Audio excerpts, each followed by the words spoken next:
On the weekly Torah portion. This week we read the portion of Toldos, which features the lives of the two sons of Yitzchak and Rivka, of Isaac and Rebekah, Yaakov and Esav, Jacob and Esau. And the Torah portion begins with the following sentence. And these are the children of Yitzchak, the son of Avraham. Avraham fathered Yitzchak, which of course is redundant, as Rashi points out. If it tells you that Yitzchak was the son of Avraham, then obviously Avraham was the father of Yitzchak. So one of the interpretations given is that the people, the cynics, the mockers, were claiming that Abraham was really not the father of Yitzchak, because look how many years he was married to Sarah and she never bore him a child, and then she was together with Avimelech, the Philistine king, and soon after that she has a child, so they claimed that Avimelech was the real father. So what did God do? Rashi puts it as a question. What did God do? As if this is an insurmountable problem. God fashioned the face of Yitzchak to be similar or identical even to that of Abraham. So everyone was able to say, Abraham is the father of Yitzchak. That's how Rashi explains this. These are the children of Yitzchak, the son of Abraham, and though there are people who question the paternity of Abraham, of Yitzchak being the son of Abraham, when they looked at his face, everyone was able to testify that Abraham was the father of Yitzchak. Now, the question is asked, why was this considered to be a miracle? It sounds as if, what could God have possibly done? He had to resort to something supernatural. And the answer is, yes, it was a miracle. He made Yitzchak look like Abraham. But isn't that natural, that a child should resemble the father? Though it's not always the case, but it's certainly not an aberration. In most cases, one could see a strong resemblance between a son and a father. So why did God have to go out of his way? Why was there an issue over here? The Rebbe once explained that, in fact, Abraham and Isaac were so different that they were opposite in their personalities, and that would have been reflected in the facial features of these two people. Abraham, we know, was the personification and the epitome of chesed, of kindness. When you looked at his face, you would see that this is the kindest person on earth. He was so kind that there's a midrash that says that God's divine attribute of kindness complained to God and says, God, you don't need me anymore, you have Abraham. So Abraham was the personification of kindness. And looking at his face, you saw the radiant kindness exuding from his face. On the other hand, Yitzchak was known as Pachad Yitzchak, the fear, the trembling of Isaac. He served God not with love per se, though he had love, but that was not his approach, but he feared God with tremendous awe and reverence. He was a man not of chesed, but as the Kabbalists would put it, of gevura, of harshness, of judgment, of rigidity, of probing deep within himself to look for the positive and getting rid of the negative. And that's why we read later on that Isaac's profession was digging wells. That's a metaphor as well as the literal meaning, that he was always digging deep inside of himself to look for the refreshing and pure waters. So Yitzchak was a man of gevura, Avraham was a man of chesed, and they each epitomize those traits. So by nature, Yitzchak should have looked totally different from that appearance of Abraham. And what God did is he took two opposites. He took the face of chesed and put it together with the approach of gevura. Now, there's a lesson to be learned from this, that whenever we hear the cynics, the people who mock us, those who want to take away the integrity of who we are, of our Judaism, and they claim that we don't belong to Abraham, we belong to Avimelech, we belong to the Philistines, we belong to an outside source, we don't have anything that is worthy of being proud of because of our Jewish identity and our Jewish faith and our Jewish practices. We have to know then that we do the miraculous. We go beyond, and we even perform that which appears to be supernatural to repudiate any such claim. We go out of bounds and make our greatest effort to show that, on the contrary, we belong to Abraham and no other outside force defines us and can take away from our own integrity as Jews who descend from Abraham. In Hasidic literature, we're told that there are actually 4 different levels of serving God that are hinted in these 4 words. Yitzchak, the son of Abraham. Abraham fathers Yitzchak. So we have first Yitzchak, then Abraham again, and then Yitzchak. And this is how Hasidic literature explains that.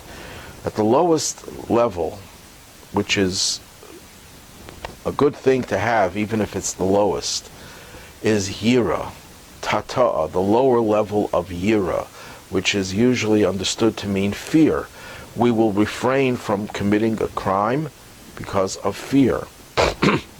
We will not transgress because we have an awareness that God sees what we're doing and we're afraid to go against God. That's the lowest level, that we do it out of fear.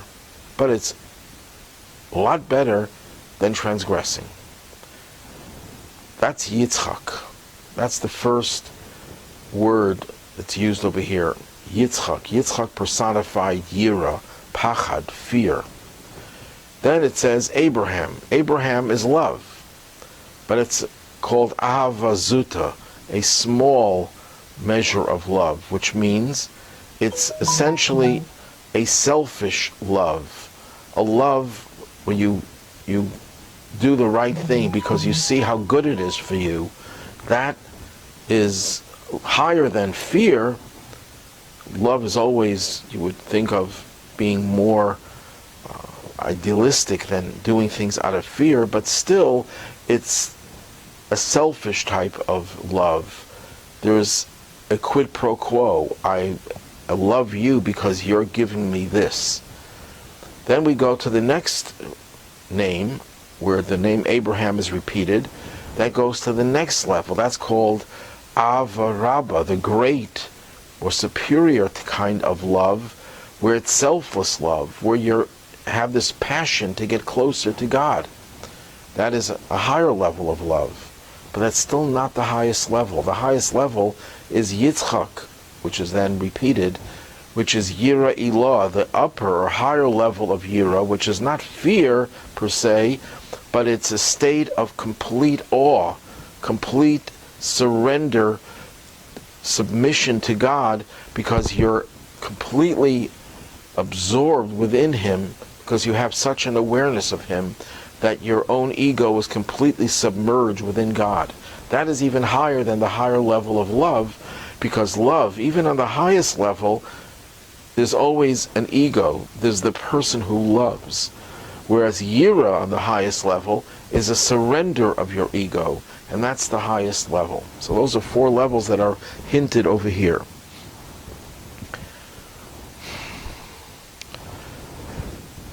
Hasidic masters have explained that the word Yitzchak, in addition to being our father, our patriarch, Yitzchak, comes from the root which means laughter and pleasure.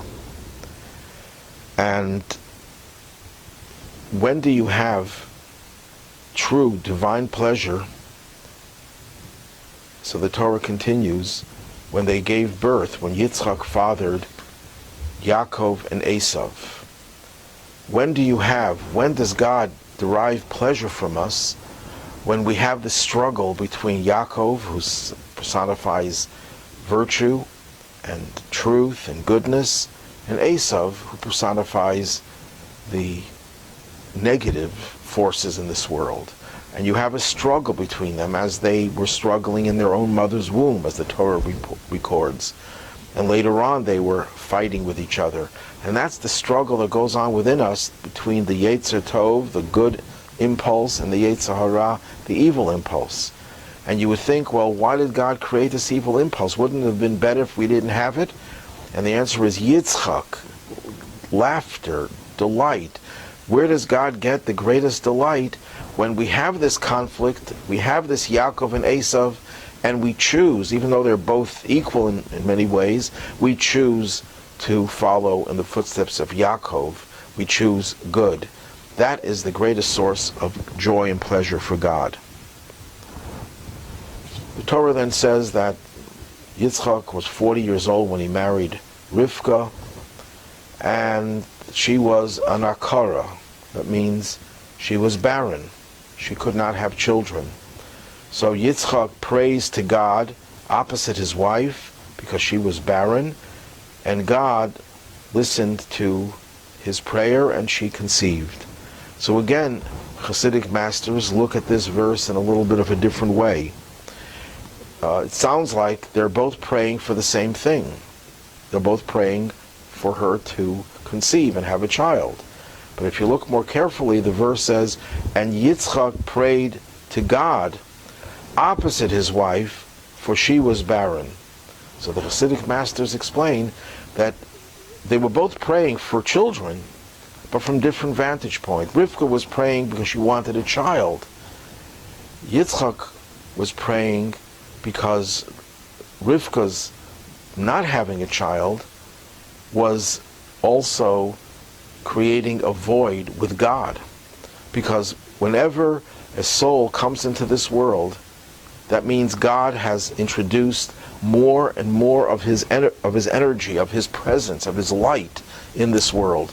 When there is no child, there is an absence or a void. So Yitzchak was praying to God, not only to God, but for God's sake. God, if we want you in this world, we need to have more children. And indeed, the Talmud says that Mashiach will come, the Messianic age will commence when all the souls come into this world that were created. As long as the soul is still not in this world, it could be in paradise, this world does not have the full measure of godly energy. And the Messianic age is when the world will be filled with godly energy. So every child that's born is, of course, not just a blessing to the parents, but it's a blessing to the whole world and a blessing to God himself.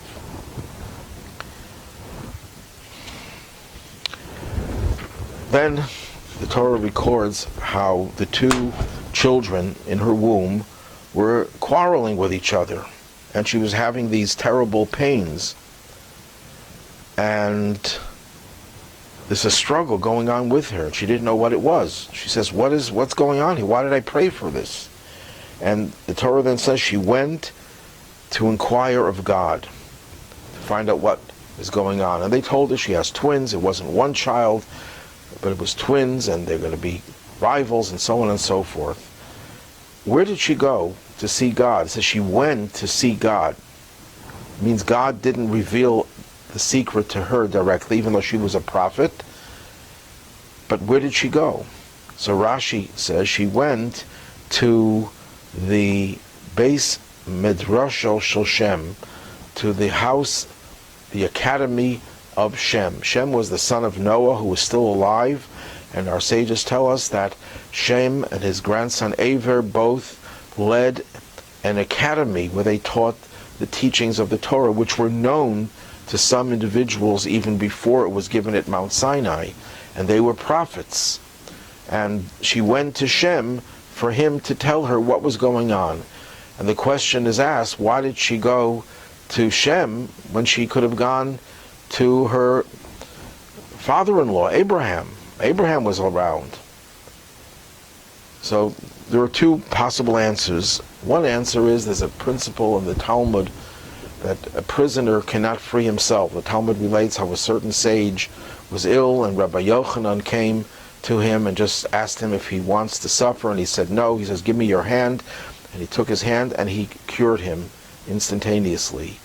It happened several times, but then when that rabbi himself, Rabbi Yochanan, became ill, he didn't do it to himself. So the Talmud asks, why couldn't he just cure himself by getting up? And it says, you cannot free yourself from prison. That even though you're a righteous person and you can perform miracles, it's for others, but not for yourself. That's why she wouldn't go to Abraham, because this would be Abraham's loss that she couldn't have a child. That would mean that his legacy would not continue. So he was not the one who could help her, so she goes to Shem. That's one answer. Another answer is she didn't want to cause Abraham distress, that she knew that something was going on inside of her, that it was an omen that this child, she didn't know she had twins, was not going to be such a positive influence. And according to Rashi's commentary, citing earlier sources, whenever she passed the house of study, the Academy of Shem, Jacob wanted to be born. He was attracted to that holy place. Whenever she passed the house of idol worship, Esav wanted to be born. He was attracted to that place, thinking that she had one child who was schizophrenic, wanted to go to the good place and to the bad place. She didn't want to trouble Abraham with such news that she had a child that was very confused, to say the least.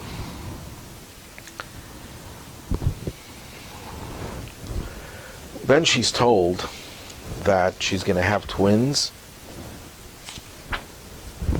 and these twins are going to become two nations. Two powers will diverge from within you. And then it says that the upper hand will pass from one power to the other. Nonetheless, the elder will serve the younger. That means Esav, who's older, born first, will serve the younger ultimately. Now, the Hasidic interpretation changes the whole understanding of this verse. It doesn't negate, of course, the literal meaning, but it gives a deeper side to it. That talking about the older one will serve the younger one. It could also be translated as it takes a lot of work to realize that you are young. Person by nature likes to think of himself or herself as being very savvy and very well educated and knowledgeable and way beyond his years. It takes a lot of effort to reach that level of humility where you know that you are really young. So that's a very different twist to that same verse.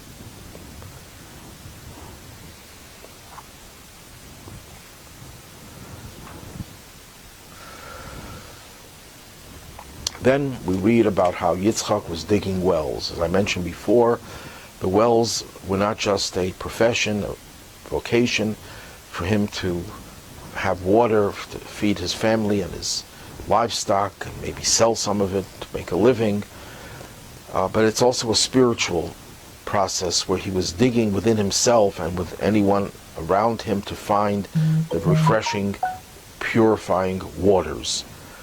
But then it says that he dug the wells that were dug by his father Abraham, and the Philistines plugged those wells.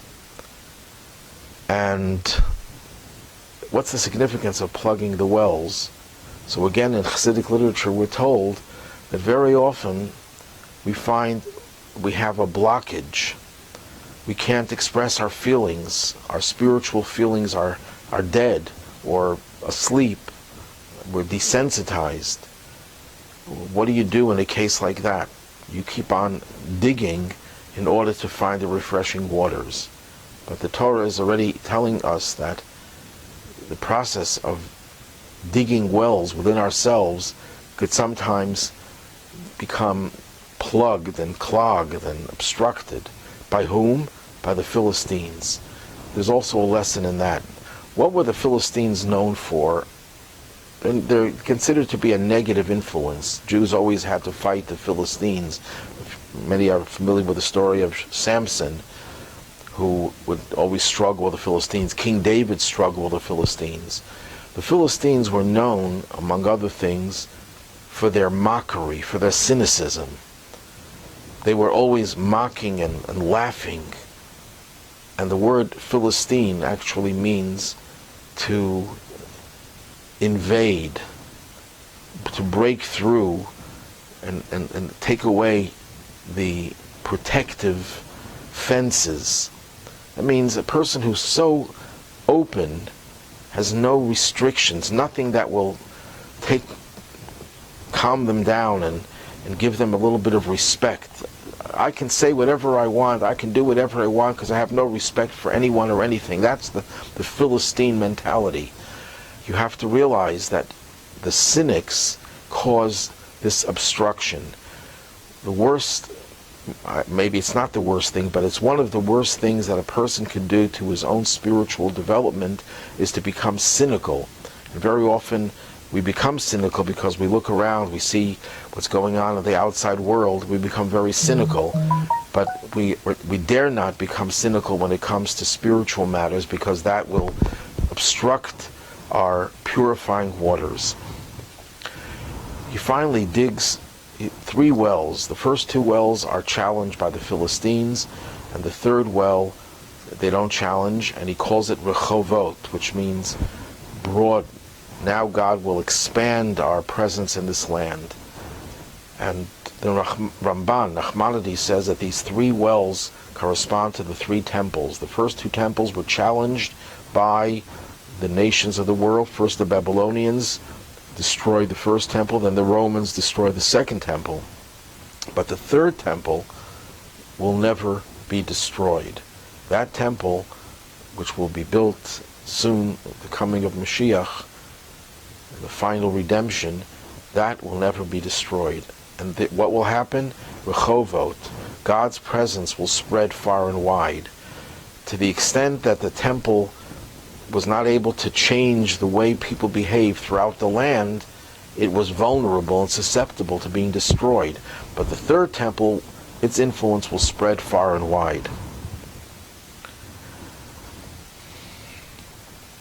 Then later on, at the end of the portion, we read of how Isaac thinks he might be coming close to his passing.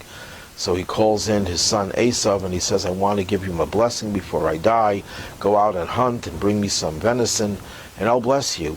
Rivka overhears that and tells her son Yaakov to put on Esav's furry clothing, and I will prepare food the way your father likes, and you will give it to him, and he will bless you. And of course, the end of the story is that he gets the blessings. And when Esav comes later on and asks for the blessing, and Yitzchak realizes that Yaakov took it, he says, your brother came with mirma. Mirma is sometimes translated as deception, but Rashi translates it as with wisdom. But nevertheless, he outsmarted Esav at the behest of his mother. He would never have done it on his own. But still, people wonder why the blessings that were given to Jacob, which were so important, had to go through a form of deception. If you really think about it, it wasn't real deception, because it was Esav who did the deception. He had deceived his father that he was a righteous person, that he was interested in spirituality, and that his father really felt that Esav had a chance to grow and develop. That was deception on his part. But nevertheless, Jacob also engaged in a form of deception, making his father think that he was Esav. So the Alter Rebbe, the first Chabad Rebbe, in his work Torah Or, explains that the blessings here were a remedy for the curses that came about from the first sin that was committed by Adam and Eve, partaking of the forbidden fruit of the tree of knowledge of good and evil. How did that come about? The serpent tricked Chava, Eve, to eat of that tree. She was not going to eat from it, and she told him, God said we can't eat and we can't touch the tree. That was not part of God's command, but that's what she thought it was. That's what Adam told her. And the snake pushed her against the tree, so she touched it and said nothing happened. And if nothing happened by touching it, nothing will happen by eating it. So he tricked her into partaking of that fruit, and that brought all the curses. It brought death to the world. It brought pain and childbearing and child rearing, and all the other curses. The Talmud lists 10 curses that came about.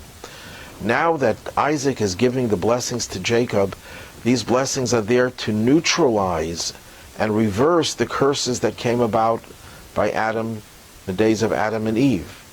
But when you remove something, you have to use the same method that the curse came about. The curse came through mirma, through deception, through guile, and that's why it was removed by using a similar technique of deception. And as Hasidic thought explains, the truth is that there's a form of deception that is kosher. When we partake of food, for example, we engage in business or in any other physical, mundane activity, it looks like we're doing something very physical and materialistic. And you can't tell the difference often between one person and another person, yet they can be light years apart. One person's focus is on the physical gratification and total physical involvement, materialistic pursuits that have no spiritual basis.